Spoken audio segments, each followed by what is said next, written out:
Congresswoman Jennifer McClellan, Democrat of Virginia. Thank you for joining us, Congresswoman. Thank you. Let's start with the Epstein story. This week, we might see grand jury transcripts from the investigation into Epstein's crimes after Trump has instructed his Attorney General Pam Bondi to ask a federal judge to release the pertinent testimony. Trump suing Rupert Murdoch for $10 billion over the Wall Street Journal, alleging that he sent Epstein a lewd hand-drawn birthday message in 2003, which the president denies. And NBC News is reporting that Trump is angry with Bondi over how she's handled this controversy, feeling that he's taken the heat for her missteps.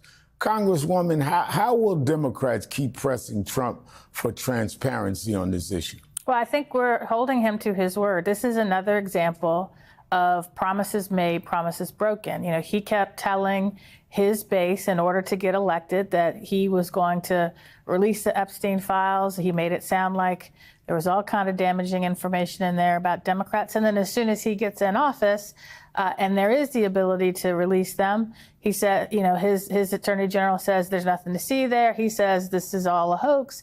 And the only thing that's different now is that his base is starting to say, hey, wait a minute, you came to us talking about the Epstein files, and now you're trying to gaslight us. And I think he usually will look for a scapegoat, so it wouldn't surprise me if he throws Attorney General Bondi under the bus. But this is classic Trump behavior. Now, government funding used to be a bipartisan pursuit, but under Trump, congressional Republicans continued to bypass Democrats to satisfy the president. First was the mega bill passed without Democrat support.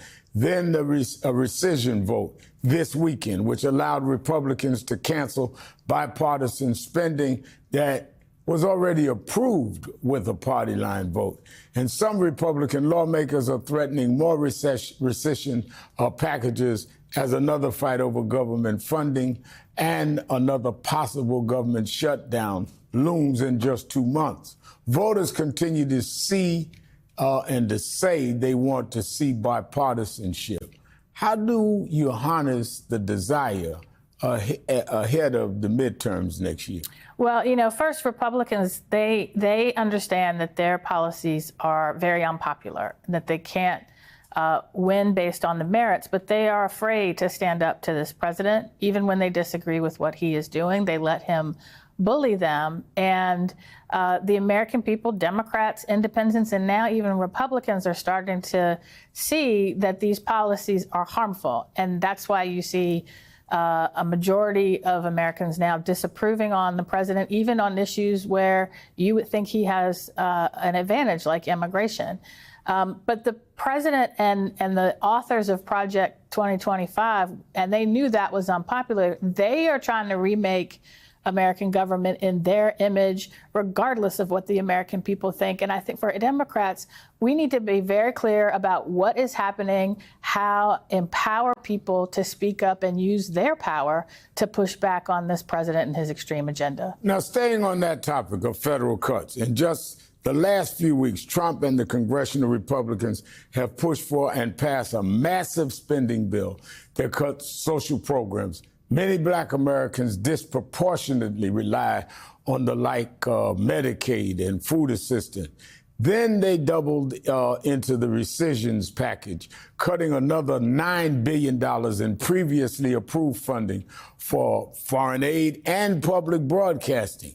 Between these two bills, what elements will hit Black America the hardest, in your opinion?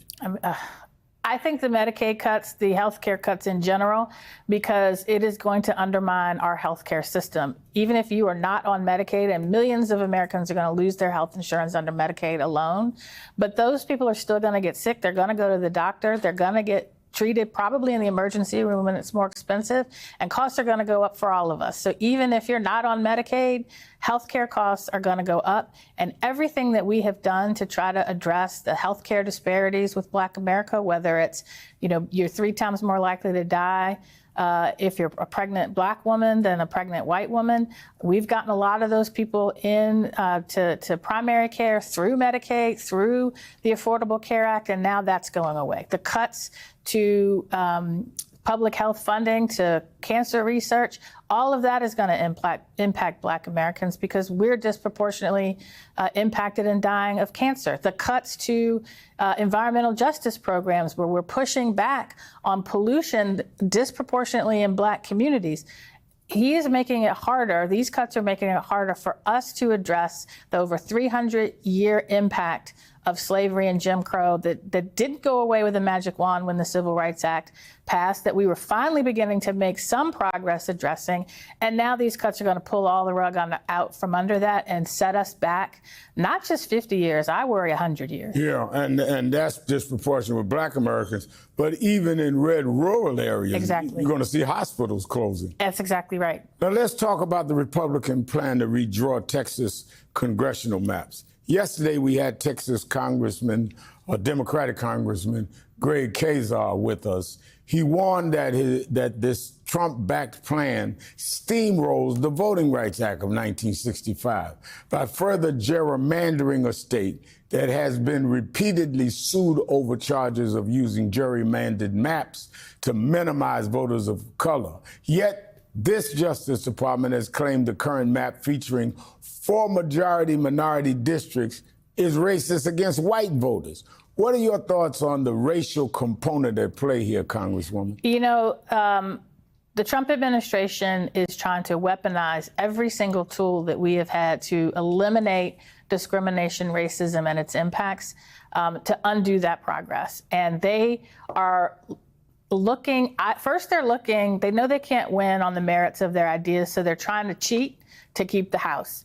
But I think they're also looking to bring another case to the Supreme Court to further gut the Civil Rights Act because they think, hey, we've got a majority now that already has begun chipping away at the Voting Rights Act and the Civil Rights Act. Let's keep going. And I think they're either, best case scenario, they're going to use this redistricting scheme to cheat. Worst case, they're going to use it to further gut the Voting Rights Act. That's why we need to really be active. Before you go, Congresswoman, you're here in town for a meeting of the Congressional Black Caucus Political Action Committee. In the last week, we marked the losses of 2 of CBC's greatest lions. Last Thursday, we marked the 5th anniversary of Congressman John Lewis's death with a National Day of Action. And before that, we mourned the loss of founding CBC member Bill Clay Sr., who died last week at the age of 94. What are your thoughts as we commemorate these great lawmakers that we've lost? First of all, I stand on their shoulders, as do the 61 other CBC members. We're grateful for the path that they blazed. I can't help but think of John Lewis's final words to us. Democracy is not a state. It is an act that requires every generation to do its part to build the beloved community. And it is on us now, the current generation, to first make sure that their legacy lives on. We pick up the baton, we carry on the work. But I hope that they are extremely proud that we are doing that from a position of more power and strength than they had because of their sacrifice. Thank you for being with us, Congresswoman Jennifer McClellan of Virginia.